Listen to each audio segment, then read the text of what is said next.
Number question पढ़ो, 10वां question पढ़ो सभी, चैप्टर 10 की मिसलेनियस का 10वां जो क्वेश्चन है बच्चों हमारे पास, पढ़ो सभी।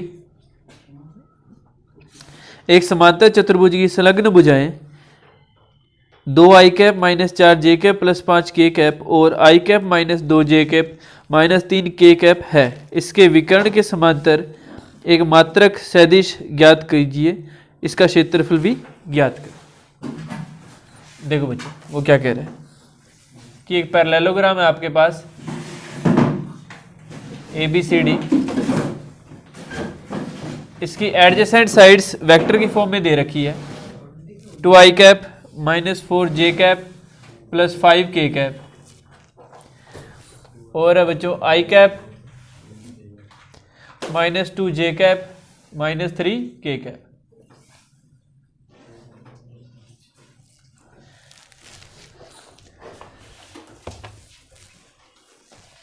देखो बच्चों ये इधर वाला आई कैप माइनस 2 जे कैप माइनस 3 के कैप है, तो इधर वाला भी क्या हो जाएगा, आई कैप माइनस 2 जे कैप माइनस 3 के कैप है, ठीक है। ये इसका जो विकर्ण है ये क्या हो जाएगा, अगर मैं इसे ए वेक्टर मानूं, इसे बी वेक्टर अगर मानूं, तो ये क्या हो जाएगा बच्चों, a vector plus B vector हो जाएगा। बच्चों वो कह रहा है कि एक पैरेललोग्राम है समांतर चतुर्भुज जिसकी एडजेसेंट साइड्स दे रखी है, 2 आई कैप माइनस 4 जे कैप प्लस 5 के कैप, इधर वाली ये मान लो ए वेक्टर, इधर वाली एडजेसेंट है वो होगी आई कैप माइनस 2 जे कैप माइनस 3 के कैप, इधर वाली भी सेम ही हो जाएगी क्योंकि पैरेललोग्राम में ऑपोजिट साइड क्या होती है, सेम होती है समांतर चतुर्भुज में। वो कह रहा है पहली चीज़ तो ये बताओ, वो ये कह रहा है कि जो इसका ये जो डायगोनल है ना विकर्ण, इसके पैरेलल जो जाएगा उसका यूनिट वेक्टर है, तो इसके पैरेलल ये खुद भी है, वैसे तो कोई भी लाइन खुद के पैरेलल ही होती है हमेशा, ठीक है।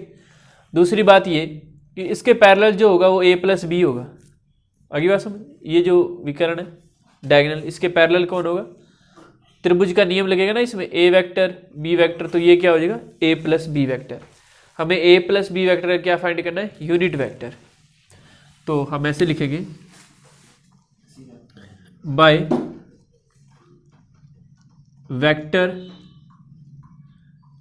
Triangle low in triangle ABC, the vector which is parallel to the diagonal of parallelogram ABCD is A vector plus B vector का unit vector of A vector plus B vector, इसको C vector मान लें। Let C vector हो गया, दोनों का total कर लो, 2 आई plus I 3 i cap minus 4 J minus 2 J minus के 6 j cap 5 minus 3 2 k cap.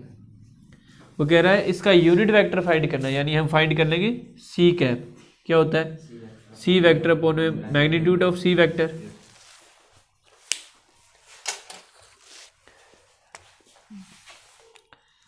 C vector है बच्चों 3 i cap minus 6 j cap plus 2 k cap, upon में क्या आ जाएगा इसका मैग्नीट्यूड, 9 और 36 45 और 4 49, 49 का क्या आ जाएगा बच्चों 7, 1/7 लिख देंगे इसे बाहर, 3 i cap minus 6 j cap plus 2 k cap.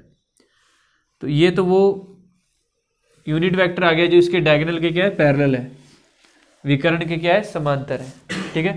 अब उसने कहा कि इसका एरिया भी फाइंड करो, एरिया ऑफ पैरेललोग्राम ABCD, मैंने बताया था जब इसकी एडजेसेंट साइड दी हो तो A vector cross B vector ये होता है इसका एरिया, ठीक है क्या। तो आई cap J cap K cap ये इसकी एडजेसेंट साइड है, 2 माइनस 4 5 इसके गुणांक लिख दिए, 1 माइनस 2 माइनस 3, तो आई कैप माइनस जे कैप प्लस के कैप, ये पहले ए वेक्टर क्रॉस बी वेक्टर निकाला जा रहा है, ठीक है, फिर बाद में मैग्नीट्यूड निकालेंगे। करो, ये कैप, ये गया 4 3 जा 12, 5 2 जा 10 आएगा, लेकिन 4 में माइनस है तो प्लस हो जाएगा। ये गया 2 3 जा 6 माइनस 1 5 जा 5, ये गया 2 2 जा -4, ये प्लस का 4, 12 और 10 22 आई कैप, -6 -5 -11 एक कम प्लस के 11 जे कैप, ये 0 हो गया, 0 के कैप, ठीक है। ए वेक्टर क्रॉस बी वेक्टर का मैग्नीट्यूड जो कि आ जाएगा एरिया ऑफ पैरेललोग्राम ABCD, ये आ जाएगा बच्चों। स्क्वायर रूट फाइंड करो, 22 का स्क्वायर 484, 11 का 121, ये हो गया 4 और 1 5, 8 2 10, 4 और 1 5, 505 के कर 11 से जाता है क्या? 605 नहीं हो गया। तो ये आ गया बच्चे 121 5 है 505, ये ज़्यादा हो गया, ये आ गया 605 आ गया, ठीक है। टोटल कितना आ रहा है? 500 तो वैसे ही हो गया था, 605 हो गया ना। 121 5 है 605, 500 ये हो गया, 21 5 105 ये हो गया। 121 का क्या बार आ जाएगा? 11 आ जाएगा। 11√5 unit square, area unit square में आता है ना, इसलिए यूनिट स्क्वायर। ये हो गया 10 नंबर के क्वेश्चन, नोट कर लीजिए, बहुत फायदे हैं। दर्शाइए कि OX OY एवं OZ अक्षों के साथ बराबर झुके हुए सदिश की दिक को साइन या दिक को जाएं, ये है। देखो बच्चों क्या कह रहे हैं, एक वेक्टर है, जैसे ये OP वेक्टर है बच्चों, ये जो है एक्स एक्सिस, वाई एक्सिस और जेड एक्सिस, इन तीनों के साथ इक्वल एंगल बना रहा है। ये अल्फा है, ये वाला बीटा है और बड़े वाला गामा है, और गिवन है alpha equal beta equal gamma है, ठीक है। बिकॉज वो कह रहा है प्रूव करके दिखाओ इनकी जो DC आएंगी, प्रूव क्या करना है, जो इनकी जो DCs आएंगी वो आएगी 1/√3, 1/√3, 1/√3, दिक को जाए। बिल्कुल आसान क्वेश्चन है।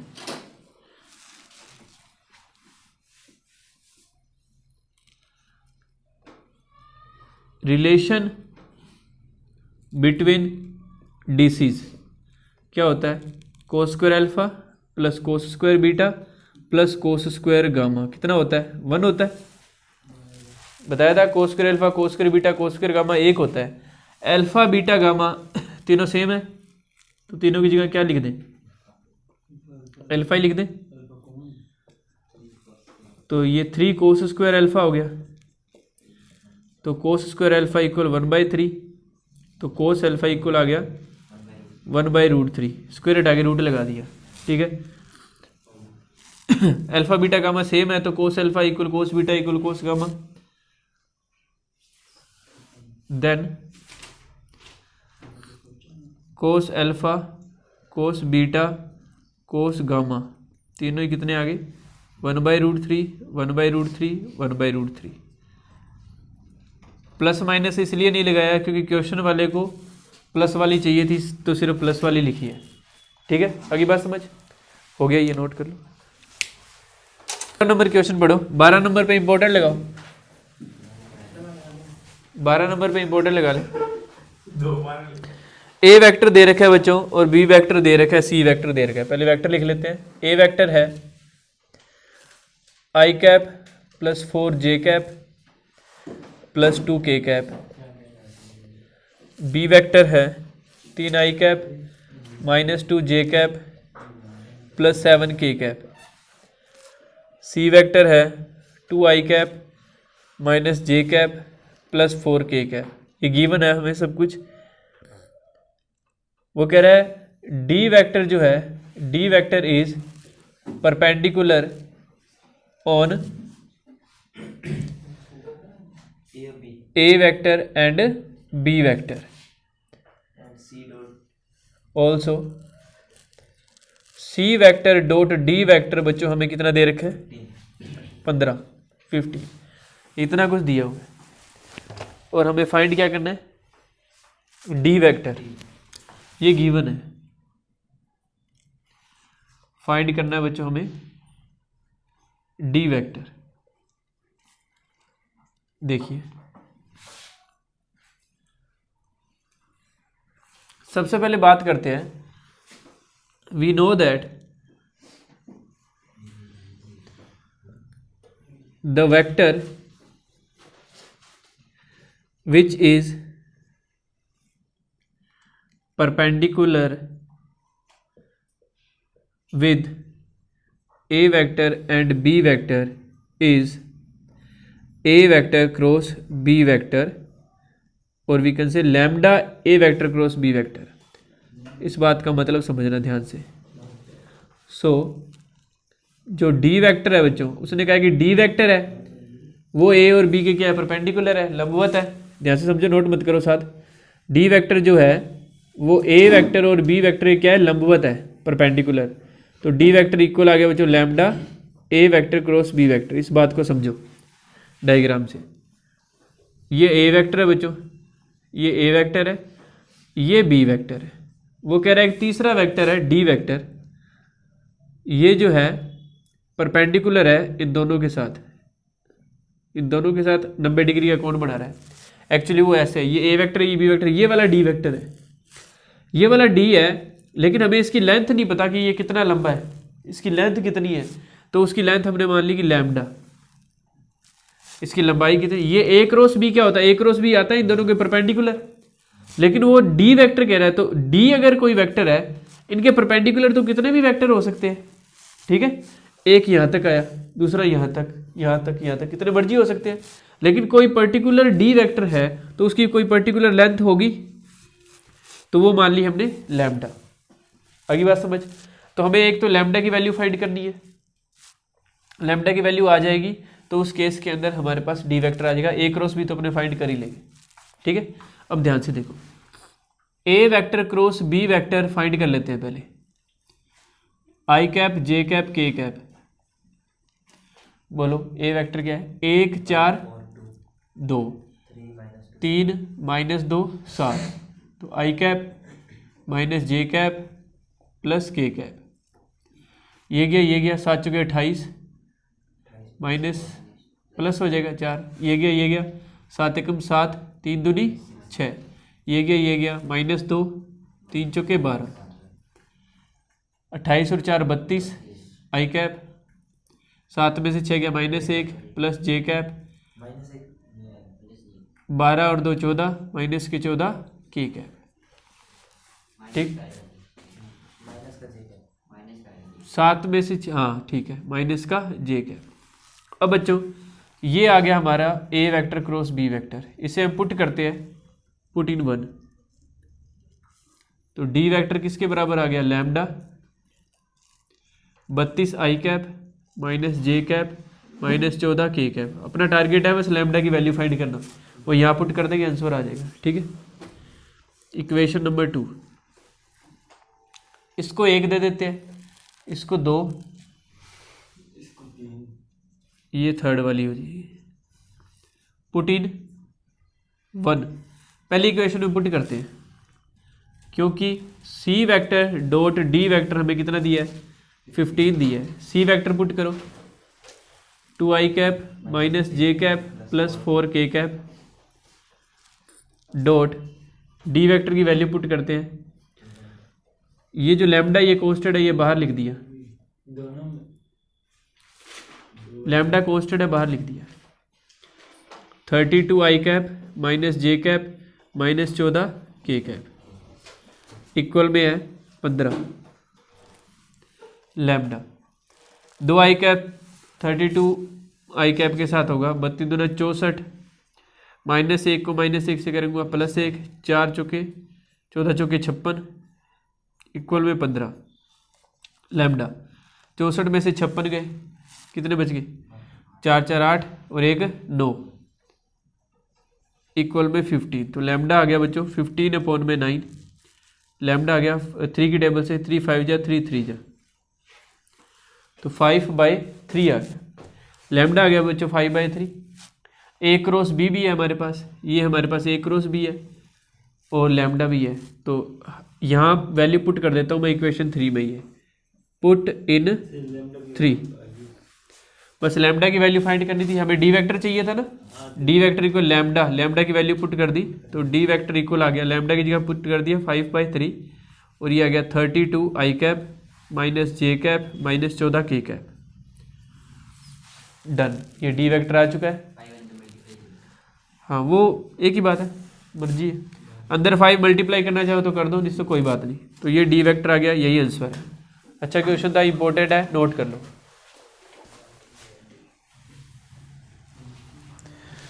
13 नंबर क्वेश्चन है, सदिश आई cap plus J cap plus K cap का सदिशों 2 आई कैप प्लस 4 जे कैप माइनस 5 के कैप और लैम्डा आई कैप प्लस 2 जे कैप प्लस 3 के कैप के योगफल की दिशा में मात्रक सदिश के साथ अदिश गुणनफल 1 के बराबर है।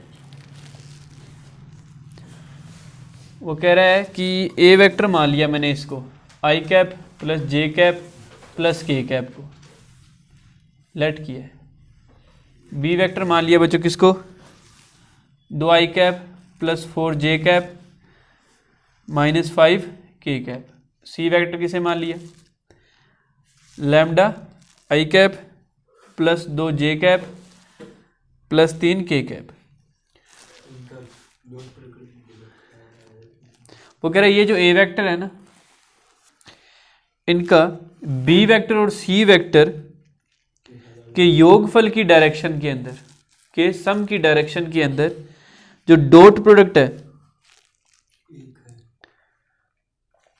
इन दोनों के योगफल की दिशा में जो यूनिट वेक्टर है, मात्रक सदिश है, उसके साथ डॉट प्रोडक्ट कितना है बच्चों, 1 है। तो अपने ये कंडीशन लेके चलेंगे तो ये सॉल्व हो जाएगा। बच्चों क्वेश्चन में क्या कह रहा है, अकॉर्डिंग टू क्वेश्चन हमें कंडीशन दी है, वो कह रहा है कि ये जो ए वेक्टर है इसका जो बी वेक्टर और सी वेक्टर जो है उनकी एडिशन की डायरेक्शन में जो यूनिट वेक्टर है यानी कैप, उसके साथ डॉट प्रोडक्ट कितना दिया है बच्चों, 1 दिया है क्या, देख ठीक है। तो हम क्या करेंगे, बी वेक्टर और हमें फाइंड क्या करना है बच्चों, लैम्डा। तो जो गिवन कंडीशन है उसे फुलफिल कर देंगे और लैम्डा की वैल्यू आ जाएगी। देखो पहले B vector plus C vector find करते हैं, बी और सी का टोटल 2i प्लस लैम्डा आई, तो आई कैप कॉमन आ गया, क्या रह गया 2 plus lambda, 4j plus 2j कितना हो गया 6j कैप माइनस 5 प्लस का 3 माइनस के 2 के कैप। ठीक है, इसको बच्चों अपने लेट कर लेते हैं सी वेक्टर, कुछ और लेट करेंगे या डायरेक्ट ही कैप फाइंड कर दूं, ऐसे लिख देता हूं unit vector of B vector plus C vector, ऐसे लिख देता हूं। ठीक है, तो ये आ जाएगा बच्चों बी वेक्टर प्लस सी वेक्टर अपॉन में magnitude of B vector plus C vector, ये आ जाएगा। तो ये आ गया बच्चों I cap 2 plus lambda plus 6j cap minus 2k cap. इसका मैग्नीट्यूड ध्यान से देख लो, इसका मैग्नीट्यूड होगा इसका स्क्वायर प्लस 6 का स्क्वायर 36 और 2 का 4। तो बच्चों ये आ गया I cap 2 plus lambda plus 6j cap minus 2k upon में, इसकी कैलकुलेशन बाद में कर लेंगे, चले एक बार इतना ही लिख लेते हैं 2 प्लस लैम्डा का होल स्क्वायर प्लस में 40। ठीक है, ये अब जो ये गिवन कंडीशन है इसे इक्वेशन 1 लिख लेते हैं, पुट इन 1 ए वेक्टर की value I cap plus J cap plus K cap dot B plus C का कैप ये रहा I cap 2 plus J plus 6j cap minus 2k cap upon में आ गया बच्चों स्क्वायर रूट 2 प्लस लैम्डा का whole square plus में 40 बराबर में आ गया 1। ठीक है, आई कैप का इससे करेंगे तो आएगा 2 प्लस लैम्डा प्लस में 6 माइनस में 2, ये डिवाइड वाला इधर आ जाएगा -2 + 2 कैंसिल कर दूँ, ये इधर आ गया 2 + लैम्डा का होल स्क्वायर प्लस में 40, ये लैम्डा +6 है, इधर से रूट हटाऊंगा तो इधर स्क्वायर लग जाएगा, लैम्डा +6 का होल स्क्वायर इक्वल 2 + लैम्डा का होल स्क्वायर, ओपन कर दूँ, अब आइडेंटिटी लगा दूँ, ए का स्क्वायर प्लस बी का स्क्वायर प्लस 2 × 2 = 4 लैम्डा, इधर आइडेंटिटी लगाई, लैम्डा का स्क्वायर 6 का 36, 2 × 6 = 12 लैम्डा, 4 और 40 कितने हो गए 44, प्लस लैम्डा स्क्वायर प्लस में 4 लैम्डा, लैम्डा स्क्वायर से लैम्डा स्क्वायर कट गया,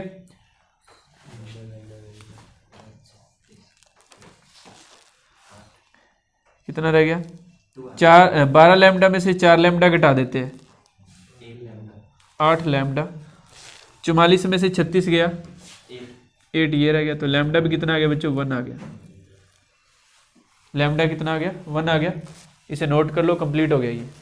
पहले गिवन पे बात करते हैं, गिवन क्या है,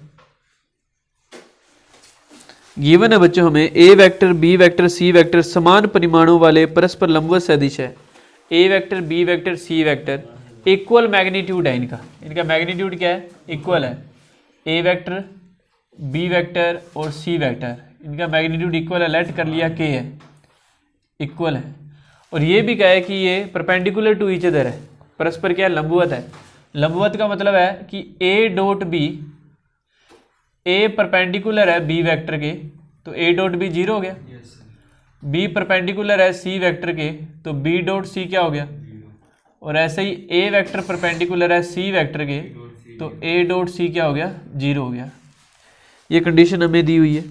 इसके अलावा वो कह रहा है कि बच्चों प्रूव करके दिखाओ कि ए vector plus B vector plus सी वेक्टर जो है वो A vector comma B vector comma C vector के साथ इक्वल एंगल बनाता है या बराबर झुका हुआ है।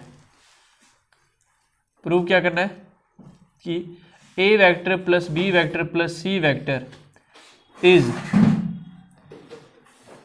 Equally inclined with A vector comma B vector comma C vector respectively. सिद्ध करना है कि ए vector plus B vector plus सी वेक्टर जो है ए vector comma B vector comma C vector इन तीनों के साथ क्या बनाता है इक्वल एंगल बनाता है, बराबर कोण बनाता है, ये हमें सिद्ध करना है। तो देखो proof, cos theta A vector तथा A vector plus B vector plus C vector के मध्य कोण, angle between A vector and A vector plus B vector plus C vector, A vector के और A plus B plus C के बीच angle find करेंगे, फिर बी वेक्टर और इसके बीच में एंगल फाइंड करेंगे, फिर सी वेक्टर और इसके बीच में एंगल फाइंड करेंगे। अगर तीनों इक्वल आ गए तो कह देंगे बराबर झुका हुआ है। ठीक है, कोस थीटा क्या होता है बच्चों, दो वेक्टर है ए वेक्टर और बी वेक्टर तो उनके बीच में एंगल क्या होता है ए डॉट बी अपॉन में मॉडुलस ए मॉडुलस बी, यही होता है, दोनों का डॉट प्रोडक्ट अपॉन में उनका मैग्नीट्यूड, यानी A vector dot A vector plus B vector plus C vector upon में इनका magnitude.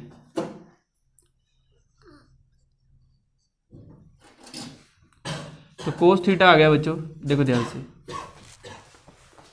A dot a plus a dot B plus a dot c upon में सेम का सेम लिख रहा हूं।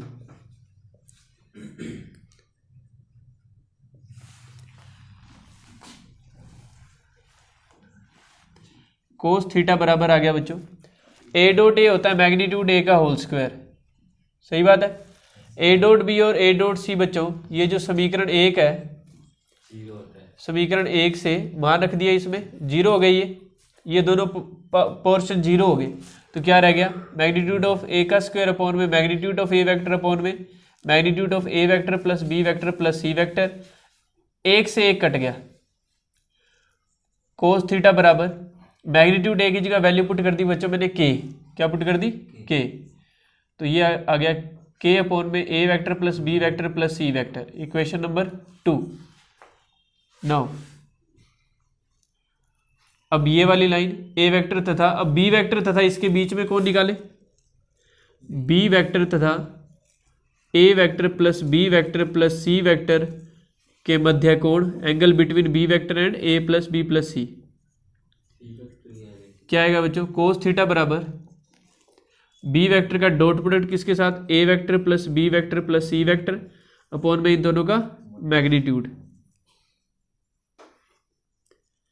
तो कोस थीटा बराबर आ गया बच्चों। अब ध्यान से देखो, दो स्टेप में नहीं लिख रहा, वो तुम लिख लेना।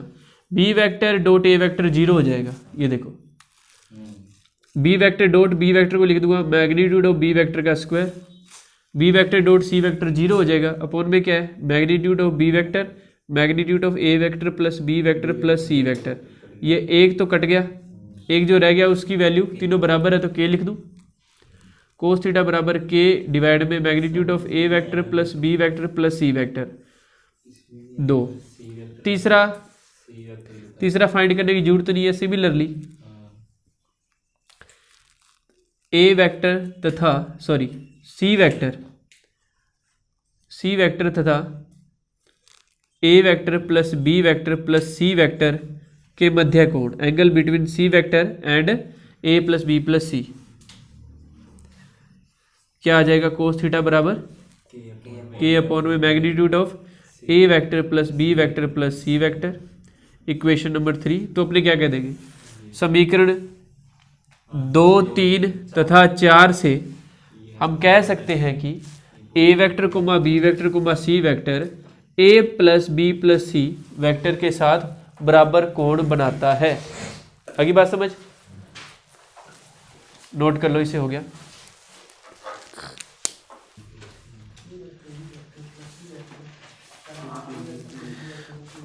प्रूव करना है बच्चों, a vector plus B vector का dot product a vector plus B vector के साथ कितना आता है, मैग्नीट्यूड ऑफ ए वेक्टर का square plus magnitude of B vector का स्क्वायर। ये प्रूव करना है, लेकिन वो कह रहा है कि ये कब इक्वल है, इफ एंड ओनली इफ, यदि और केवल यदि A vector comma B vector perpendicular. तो यहां पर कुछ बातें समझनी है। गिवन क्या है, ए वेक्टर परपेंडिकुलर है बी वेक्टर के, ठीक है, नॉट इक्वल 0 होते ढंग से देख ले। ए वेक्टर परपेंडिकुलर है बी वेक्टर के, इस बात का मतलब हुआ कि ए डॉट बी क्या है, 0 है, ठीक है। लेकिन इसके अंदर एक बात लिखी हुई है IFF, if and only if. इस बात का मतलब समझेंगे, पहले कराऊंगा फिर उसके बाद समझाऊंगा। यदि और केवल यदि नहीं लिखा हुआ, इफ एंड ओनली इफ, ठीक है। ए वेक्टर और बी वेक्टर नॉट इक्वल 0 है, ये भी कहा है उसने, वो तो बात ठीक है कि 0 नहीं लेने, बस इस बात का मतलब इतना, ये 0 नहीं लेने। जो प्रूव करना है उसकी लेफ्ट हैंड साइड लेके चलते हैं। A vector plus B vector dot A vector plus B vector, A vector dot A vector plus A vector dot B vector plus B vector dot A vector plus B vector dot B vector. A dot A होता है बच्चों magnitude of A vector का square, इधर सामने लिख दोगे bracket में। A dot B और बी डॉट ए 0 हो जाएगा क्योंकि ये 0 गिवन है। ये आ गया मैग्नीट्यूड ऑफ बी वेक्टर का स्क्वायर, ये भी लिख देना। बी डॉट बी क्या होता है, मैग्नीट्यूड ऑफ बी वेक्टर का स्क्वायर। तो ये ए वेक्टर का मैग्नीट्यूड का स्क्वायर प्लस बी वेक्टर के मैग्नीट्यूड का स्क्वायर, यही आपको प्रूफ करना था। तो लेफ्ट हैंड साइड इक्वल आ गया बच्चों राइट हैंड साइड। एक तो ये प्रूफ हो गया, ठीक है। लेकिन एक कंडीशन कही है इसने, if and only if. Case second, ये केस फर्स्ट है। इफ एंड ओनली इफ जब लिखता है तो आपको एक बार तो जो गिवन है उसे लेके जो प्रूव करना है वो प्रूव करना होता है। दूसरी बार जो प्रूव है वो गिवन में चला जाएगा, जो प्रूव है वो गिवन में चला जाएगा और जो गिवन है वो प्रूफ में आ जाएगा। केस सेकंड में आपको क्या गिवन है, गिवन है कि ए वेक्टर प्लस बी वेक्टर का dot product a vector plus B vector के डॉट प्रोडक्ट किस, ए प्लस बी का dot product a plus b के साथ किसके इक्वल है, मैग्नीट्यूड ऑफ ए वेक्टर का square plus magnitude of B vector के स्क्वायर के बराबर, ये गिवन है। अब हमें प्रूव क्या करना है, हाँ स्क्वायर, हमें प्रूव करना है कि ए डॉट बी क्या है, 0, जिस बिहाफ पे हम क्या कह देंगे ए और बी क्या है, परपेंडिकुलर। इनका प्रूफ देखो, प्रूफ में जो हमें गिवन है वही लेके चलेंगे। गिवन है ए वेक्टर प्लस बी वेक्टर का dot product a vector plus B vector किसके बराबर दे रखा है, मैग्नीट्यूड ऑफ ए वेक्टर का square plus magnitude of B vector का स्क्वायर। ठीक है, तो इनका करते हैं, ए का ए के साथ dot product a dot a plus a dot B plus a dot b लिख दिया, बी डॉट ए को भी, plus B vector dot B vector, इधर मैग्नीट्यूड ऑफ ए वेक्टर का square plus magnitude of B vector का square, a dot a हो गया magnitude of A vector का स्क्वायर, ए डॉट बी क्या हो गया, 2 ए डॉट बी होगा। ये जो ए बी डॉट ए को मैंने ए डॉट बी लिखा ना, ये सामने ब्रैकेट में लिख देना, a dot b equal b dot a, जो मैं कह रहा हूँ साथ के साथ लिख लेना। मैग्नीट्यूड ऑफ बी वेक्टर का स्क्वायर इक्वल आ गया मैग्नीट्यूड ऑफ ए वेक्टर का square magnitude of B vector का स्क्वायर, इससे ये कट गया, इससे ये कट गया, तो 2a vector dot B vector equal आ गया बच्चों 0। 2 तो 0 हो नहीं सकता, या ऐसे मान लिया करो, या ऐसे कह दिया करो 2 मल्टीप्लाई वाला डिवाइड में चला गया, तो a vector dot B vector किसके इक्वल आ गया, 0 आ गया। और a डॉट बी अगर 0 होता है, सो a वेक्टर क्या है बच्चों, परपेंडिकुलर है b वेक्टर के। तो ये होता है इस IFF का मतलब, and only if and only if, यदि और केवल यदि कहेगा तो ऐसे करना पड़ेगा 2 केस बना के हमेशा क्वेश्चन को, इसे नोट कर लीजिए। 16 नंबर क्वेश्चन है बच्चों, यदि 2 सदिशों ए वेक्टर और बी वेक्टर के बीच का कोण थीटा है, ए डॉट बी वेक्टर दे दिया बच्चों अपने को ग्रेटर देन इक्वल 0, वो कह रहा है तो थीटा किससे किसके बीच में एग्जिस्ट करेगा, ए dot be greater than equal 0 है यानी पॉजिटिव है। ए डॉट बी क्या होता है, ए डॉट बी के अंदर एक्चुअली जो एंगल आता है वो कोस थीटा ही आता है, वो एक्चुअली कह रहा है कोस थीटा बड़ा बराबर आना चाहिए 0 के, क्योंकि हमें पता है कि कोस थीटा 0 से पाई के बीच में वर्क करता है। ठीक है, 0 से पाई इसलिए लिखा है क्योंकि हम जानते हैं कि जो हमारे पास एंगल होता है 2 वेक्टर के बीच में वो 0 से पाई के बीच में ही रहता है, हमेशा याद रखना, 0 से पाई के बीच में कंडीशन लिखवाई थी। तो देखो वो कह रहा है पॉजिटिव है, तो पॉजिटिव कोस थीटा पॉजिटिव किस में रहेगा, पहले में या दूसरे में, पहले में। दूसरे में कोस थीटा नेगेटिव होता है ना, दूसरा किसका होता है, साइन थीटा का और कोसेक थीटा का होता है सिर्फ। तो ये जो है यानी थीटा किससे किसके बीच में रहेगा, 0 से लेके π/2 90 के बीच में। है क्या कोई ऑप्शन, बी ऑप्शन है।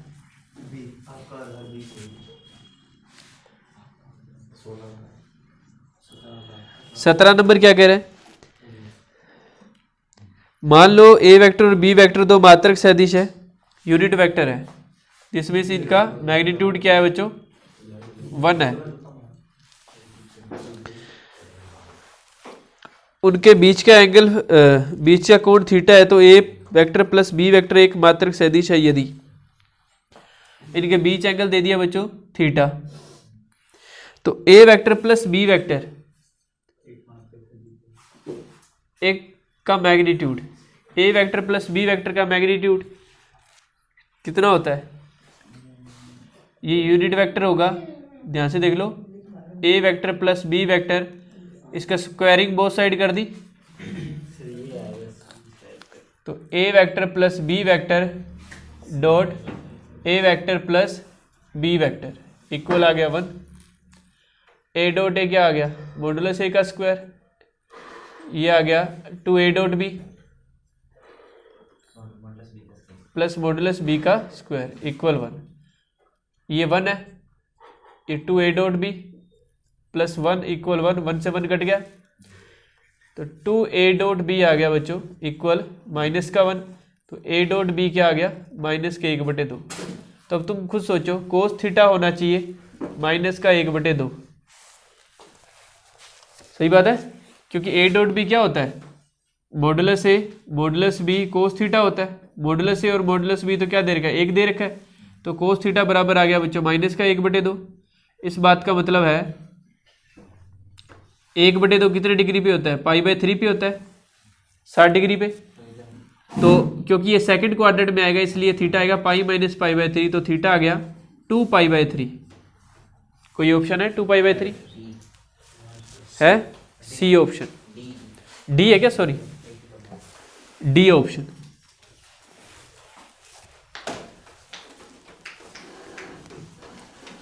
नेक्स्ट देखो, साथ में नोट कर लेना सारे, एक सेकंड रुक जाओ, बस 2 मिनट की बात है, साथ में नोट हो जाएंगे। 18 नंबर देखो, इंपॉर्टेंट है, मोस्ट इंपॉर्टेंट है 18 नंबर। I dot J cross K plus J dot I cap cross K cap plus K cap dot I cross J, इसकी वैल्यू हमें फाइंड करनी है।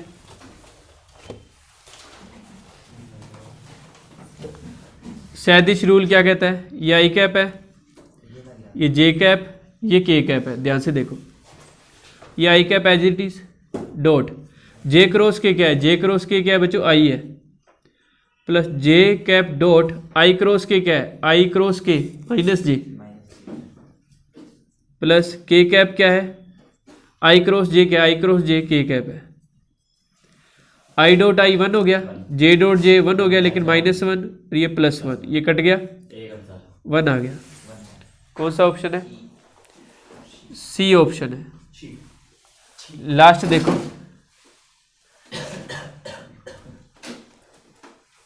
नंबर 19 नंबर देखो, ए डॉट बी का मॉडुलस बराबर है, ए डॉट बी का मॉडुलस बराबर है ए वेक्टर क्रॉस बी वेक्टर के। तो यहां से तुम खुद सोचो, कोस थीटा होता है, यहां से क्या होता है? Sine theta.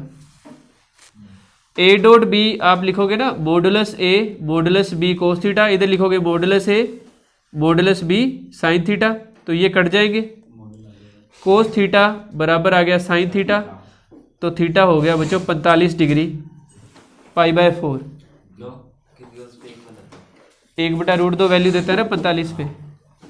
कौन सा ऑप्शन है? बी।